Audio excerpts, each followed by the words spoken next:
Assalamualaikum warahmatullahi wabarakatuh. Waalaikumsalam warahmatullahi wabarakatuh. Bismillahi wa kafa, wassalatu wassalamu ala nabiyil mustafa wa ala alihi wa ashabihi ahli sidki wal wafa amma ba'd. Puji syukur mari sama-sama kita haturkan kehadirat Allah Subhanahu wa taala atas rahmat dan karunia-Nya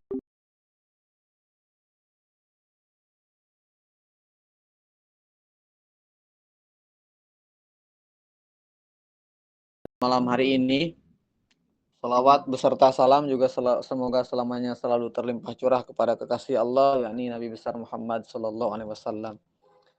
Yang terhormat para amir, terkhusus Amir Zaim Saidi yang malam ini bersedia membersamai kita semua untuk membawakan materi perbudakan utang dan jalan keluarnya. Nah, ini juga mungkin bedah buku terhadap buku yang beliau terbitkan lewat Pustaka Adina begitu. Nah, jadi rujukan malam ini adalah buku tersebut. Nah, jadi tuan dan puan yang mungkin sudah memilikinya dan sudah mengulasnya, nah nanti jika ada hal-hal yang ingin ditanyakan itu bisa langsung saja ditanyakan. Dan bagi yang belum memilikinya juga nanti setelah mengikuti kajian ini silakan boleh langsung saja memesan buku tersebut lewat Pustaka Adina, atau untuk lebih lanjutnya bisa japri ke nomor saya atau di nomor Wazir Indra di grup. Dan juga yang terhormat para wazir yang nampak hadir di sini, ada Wazir Indra Hafidullah dan yang lainnya, beliau juga selaku penggagas kajian muamalah. Baik, malam hari ini tuan dan puan semua kita akan membahas perbudakan utang dan solusinya dan jalan keluarnya. Yang mana pekan lalu kita membahas berkeluarga tanpa hutang. Berkeluarga tanpa hutang. Nah, ini juga mungkin berkaitan ya, berkaitan karena masih berhubungan dengan masalah hutang. Ya. Mudah-mudahan malam ini kita mendapatkan pencerahan ilmu dan hikmah dari apa yang disampaikan oleh yang terhormat Amir Zaim Saidi. Mungkin itu awalan dari saya selaku moderator. Nah, kita tadi ada sedikit informasi Wazir Indra sedang tidak enak badan ya. Mudah-mudahan Allah segera menyembuhkan sakitnya, dan mungkin kita akan langsung ke Amir Zaim untuk menyampaikan materi tentang perbudakan utang dan jalan keluarnya. Dengan segala hormat kepada Amir Zaim, dipersilahkan. Mangga Amir. Baik, assalamualaikum warahmatullahi wabarakatuh. Waalaikumsalam warahmatullahi wabarakatuh. Kita bersyukur pada Allah SWT pada malam hari ini kita bisa berkumpul di dalam ruangan Zoom ini ya, meskipun kita tidak dalam satu tempat, insya Allah tidak mengurangi pengajaran atau diskusi yang akan kita lakukan. Jadi memang pada malam hari ini kita akan fokus pada pembahasan buku ini tadi yang sudah disebutkan oleh Sidi Ilham ya, perbudakan utang dan jalan keluarnya. Jadi buku ini sebetulnya terdiri dari 3 tulisan ya. Yang pertama itu ditulis oleh seorang guru besar. Dia orang Itali tapi tinggal di Perancis, namanya Maurizio Lazzarato. Jadi dia ini seorang filosof dan pemikir kritis di abad modern ini yang banyak sekali mengkaji tentang kapitalisme, atau kalau dalam bahasa kita adalah sistem riba.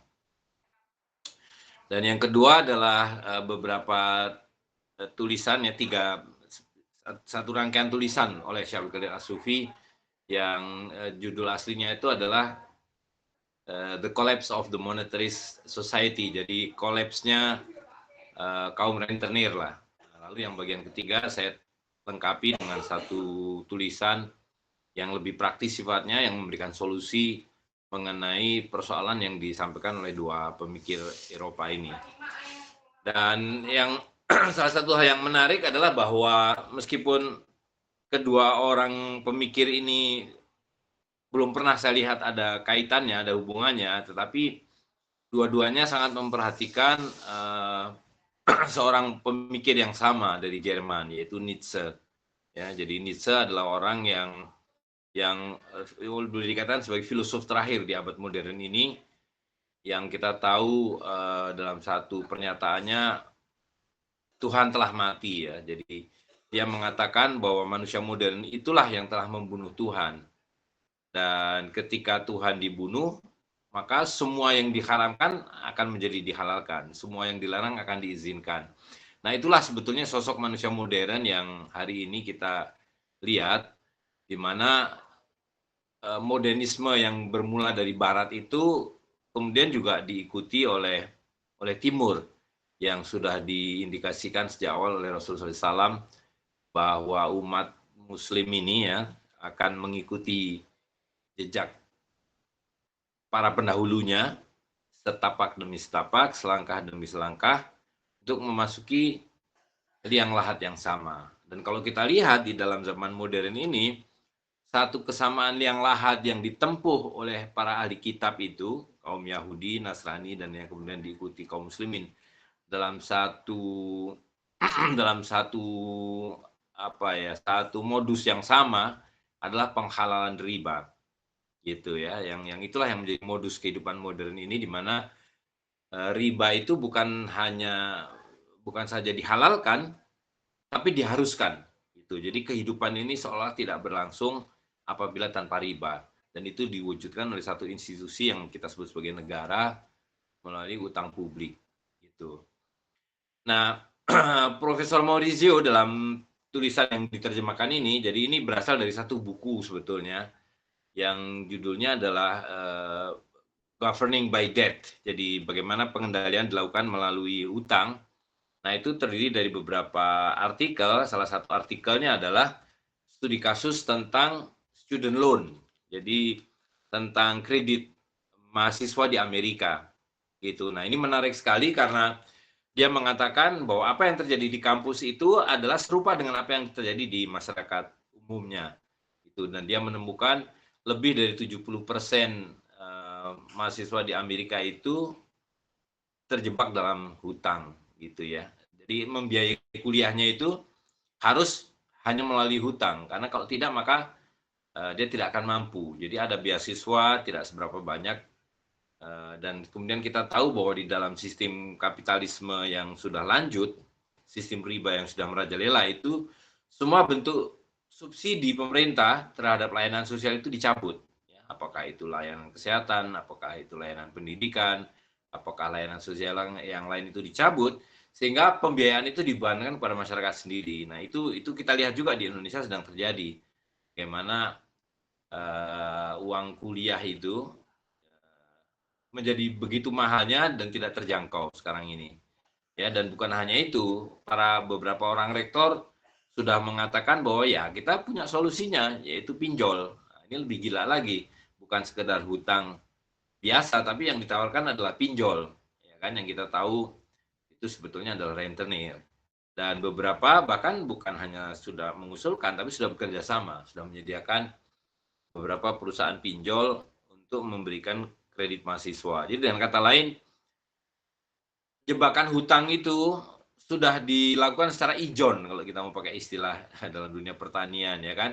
Jadi mahasiswa di ijon sudah punya hutang untuk menyelesaikan kuliahnya, begitu dia lulus menjadi sarjana, langsung sudah menjadi orang yang bangkrut. Jadi kalau dulu ketika pemerintah masih mensubsidi pendidikan, orang tua membayar dengan murah tanpa hutang, begitu menjadi sarjana dia memulai menjadi manusia produktif. Nah, hari ini setiap sarjana yang baru menyelesaikan kuliahnya bermula dari orang yang bangkrut. Dan kemudian hutang itu tidak akan pernah bisa terlunaskan. Jadi hutang satu terbayarkan, dia harus berhutang lagi untuk bentuk yang berikutnya, ya kan? Jadi kita tahu orang sekarang punya rumah harus berhutang, punya mobil berhutang, untuk membayar kesehatannya dengan hutang dan seterusnya. Dan itu dimulai melalui hutang mahasiswa. Gitu. Nah, jadi Profesor Maurizio dengan kasus hutang mahasiswa itu, kredit mahasiswa, mencoba untuk menteoritisasi ya bahwa inilah kemudian menunjukkan satu ya, layanan pendidikan itu bukan lagi dianggap sebagai hak. Jadi pendidikan bukan menjadi hak setiap warga negara, tapi dia menjadi komoditi, finansial gitu. Jadi komoditi yang diperjualbelikan dengan sangat mahal dan kemudian diberikan solusinya dia berupa hutang. Dan yang kedua, ini juga terjadi semakin jauhnya apa yang disebut sebagai finansialisasi, di mana uang, mata uang ya maksudnya, itu tidak lagi sekedar berfungsi sebagai alat tukar. Ya, tapi dia juga sudah menjadi perdagangan. Nah, ini sudah lama kita tahu dalam bisnis valuta asing, jual beli uang menjadi komoditi. Tapi lebih jauh lagi hari ini mata uang ini yang nanti kita kaitkan dengan apa yang disebutkan oleh Syarul Qadir As-Sufi, yang semuanya adalah sihir, seolah-olah itu berupa kekayaan gitu. Nah, hari ini sihir ini yang kita sebut sebagai currency ini menjadi modal untuk menciptakan hutang gitu. Dan kita akan lihat dari apa yang disampaikan oleh Syarul Qadir pada tulisan kedua bab kedua buku ini adalah bahwa hutang itu semuanya di-create dari awang-awang, dari udara hampa, ya kan? Nah, jadi kembali ke apa yang disampaikan oleh Maurizio, pertama pendidikan sudah menjadi komoditi, dan yang kedua adalah uang itu sendiri menjadi modal untuk finansialisasi, artinya dia meng-create hutang lebih jauh.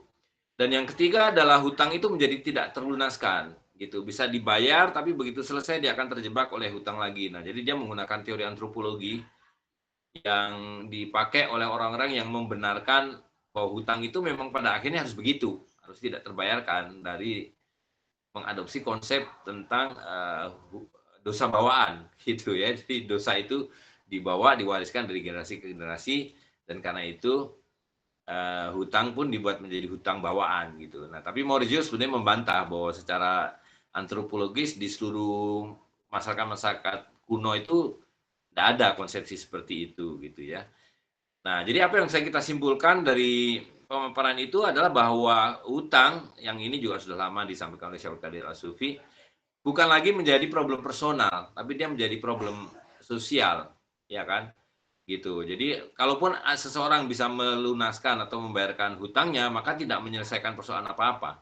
Gitu. Karena sistemnya tetap bercokol dan bahkan kemudian sudah menjadi hubungan politik gitu. Jadi Maurizio mengatakan dalam teori-teori yang lama kan dikatakan bahwa dalam masyarakat itu ada dua kelas, yaitu kelas majikan, pemilik modal, dan kelas proletariat.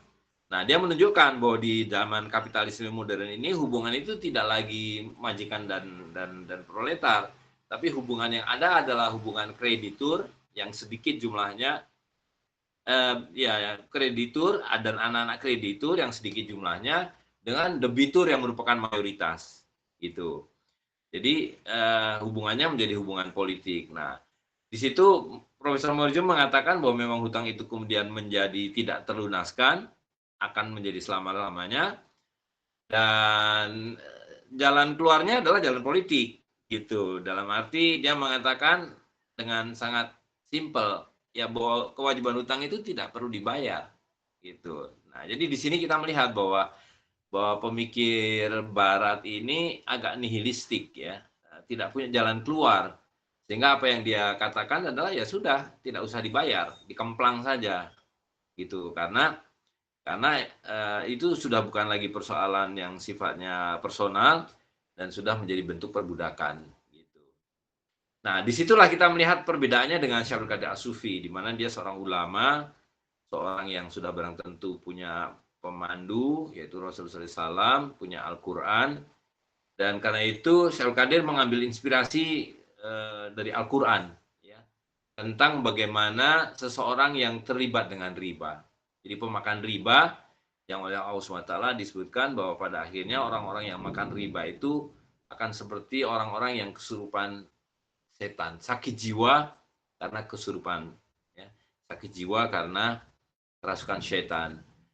Nah, bentuk sakit jiwa itulah yang kemudian diberikan analisis lebih jauh oleh Syekh Qadir Al-Sufi dalam bagian kedua buku ini, yaitu bentuk psikosis. Jadi psikosis itu adalah bentuk sakit jiwa di mana seseorang itu mengetahui sesuatu itu salah, tapi dia tidak bisa menghindari untuk terus-menerus melakukannya. Gitu, ya. Umat Islam tahu bahwa riba itu dosa besar, tetapi dia terus-menerus memakannya, mempraktekannya, seperti yang kita lihat hari ini, di mana mayoritas transaksi di dalam masyarakat itu semuanya adalah ribawi. Ya. Nah, ada juga yang sakit jiwa itu karena merasa terpaksa, ya, merasa terpaksa seperti tidak ada jalan keluar, gitu. Nah, itu seperti posisi Profesor Maurizio, ya kan, seolah-olah kita kalau nggak berhutang nggak bisa punya rumah, kalau kita nggak berhutang nggak bisa punya mobil, nggak berhutang nggak bisa menyekolahkan anak dan seterusnya. Jadi karena itu walaupun tahu ini bersalah, terpaksa untuk mengambil. Nah, itu bentuk lain dari psikosis, gitu. Nah, bentuk psikosis yang lain adalah sebetulnya kita melihat sesuatu menjadi sesuatu yang lain, ya, seperti hari ini. Orang-orang melihat uang fiat ini, uang kertas ini yang sebetulnya hanya angka-angka, tidak ada wujudnya sebetulnya, ya kan, sebagai nilai.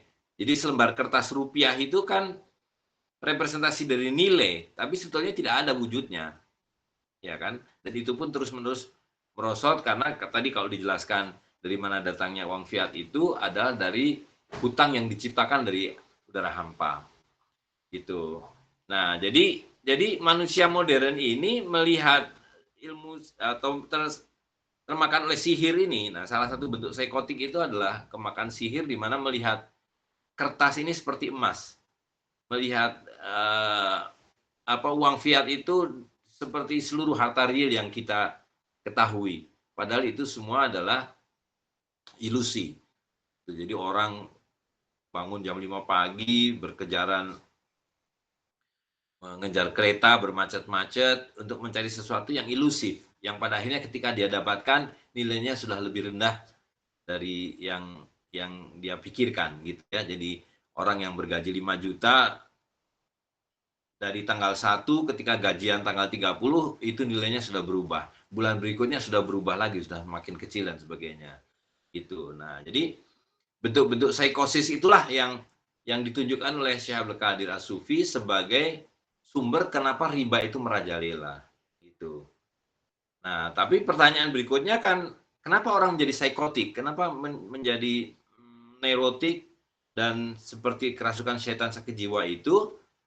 Syekh Qadir mengatakan bahwa ini karena didahului dengan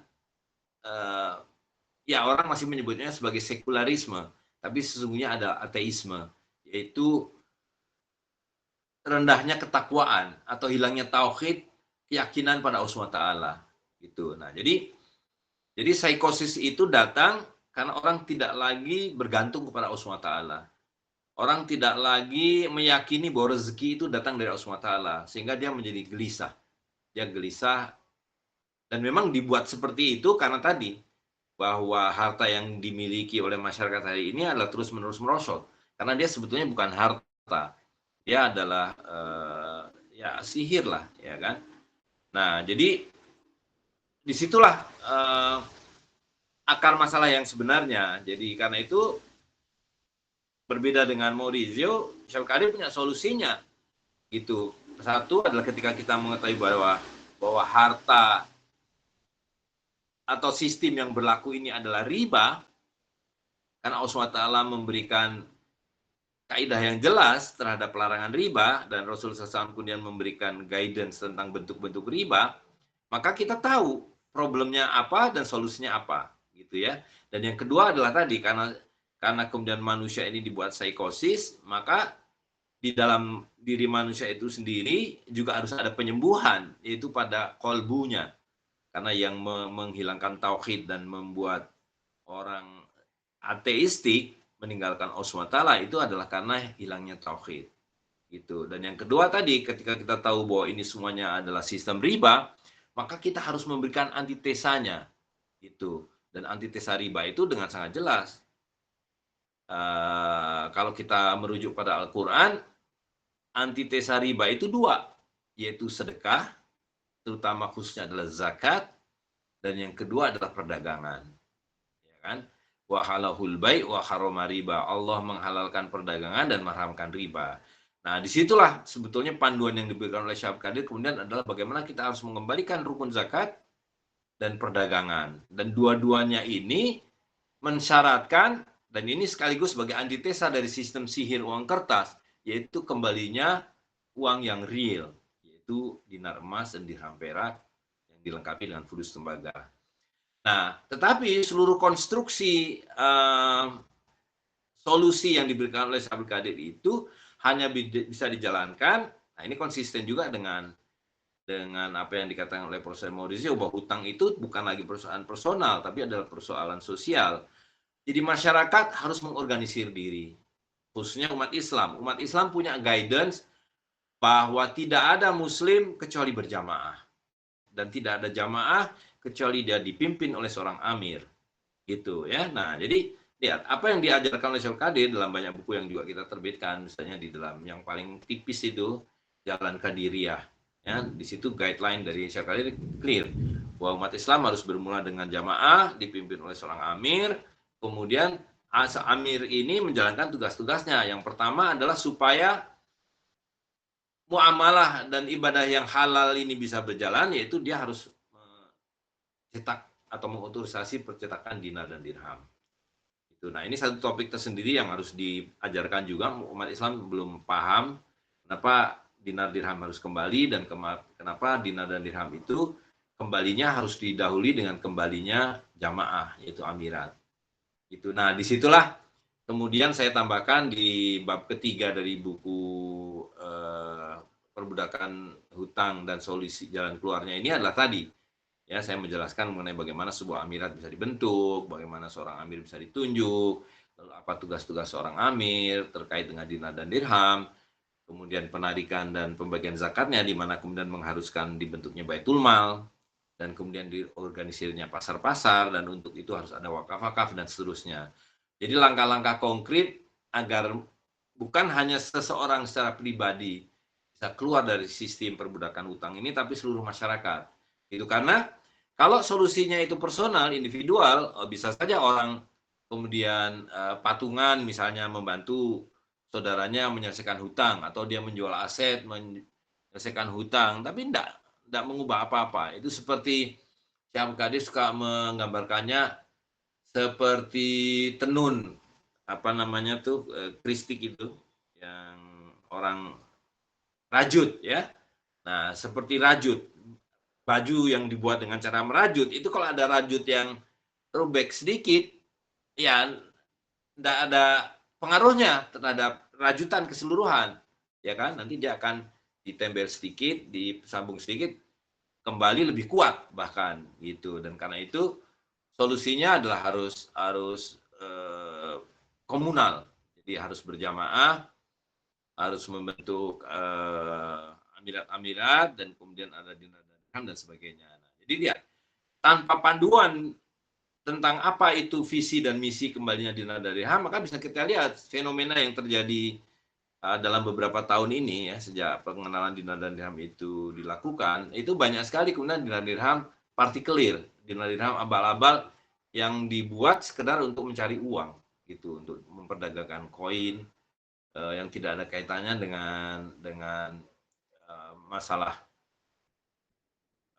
riba, ya, tidak ada kaitannya dengan penegakan rukun zakat, tidak ada kaitannya dengan bagaimana membebaskan umat manusia dari jerat sistem hutang ribawi, gitu. Jadi karena itu saya sangat merekomendasikan, ya, siapa yang belum memiliki dan membaca buku ini sangat penting sekali, karena akan memberikan satu dorongan dan motif ya bagi setiap muslim untuk mengorganisir diri.